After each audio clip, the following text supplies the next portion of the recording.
আপনার দাঁতে কি পোকা হয়ে গেছে আর দাঁত ফাঁকা হয়ে যাচ্ছে? চিন্তার কিছু নেই। আজ আমি আপনাদের বলবো কয়েকটি প্রাকৃতিক উপায় যা দাঁতকে করবে মজবুত ও সুস্থ। নাম্বার 1 হলো লবঙ্গ। খাওয়া শেষ করে একটি লবঙ্গ চিবান। লবঙ্গের মধ্যে এমন উপাদান আছে যা ক্যাভিটি ও দাঁতের ব্যাকটেরিয়া দূর করে, দাঁতের ব্যথা ও ঠান্ডা গরম সংবেদন থেকেও মুক্তি দেয়। নাম্বার 2 হলো পেয়ারার পাতা। শুনতে অবাক লাগলেও পেয়ারার পাতায় আছে শক্তিশালী অ্যান্টিব্যাকটেরিয়াল গুণ। খাওয়ার পর 1-2টি পাতা চেবালে দাঁত ও মাড়িকে সংক্রমণ থেকে রক্ষা করবে এবং দাঁত করবে আরও শক্ত এবং মজবুত। নাম্বার 3 হলো নিমের দাঁতুন। নিমের দাঁতুন দিয়ে ব্রাশ করা হলে ব্যাকটেরিয়া ও প্লাগ নিয়ন্ত্রণ রাখার এক পুরনো ও পরীক্ষিত পদ্ধতি।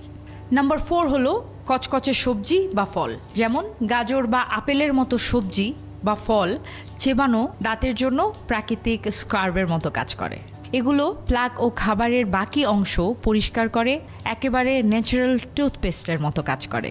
নাম্বার 5 হলো তুলসীর পাতা। তুলসী পাতাতে আছে অ্যান্টিব্যাকটেরিয়াল গুণ যা দাঁতকে ইনফেকশন থেকে বাঁচায়।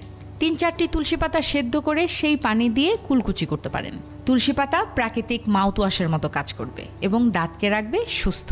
এই ঘরোয়া টিপসগুলো নিজের ডেইলি রুটিনে নিন আর দাঁতকে রাখুন সব সময়ের জন্য শক্তিশালী ও হেলদি। আপনার আশেপাশের বন্ধুরা যারাই দাঁতের সমস্যায় ভুগছেন, এই রিলটি তাদের সাথে শেয়ার করতে পারেন।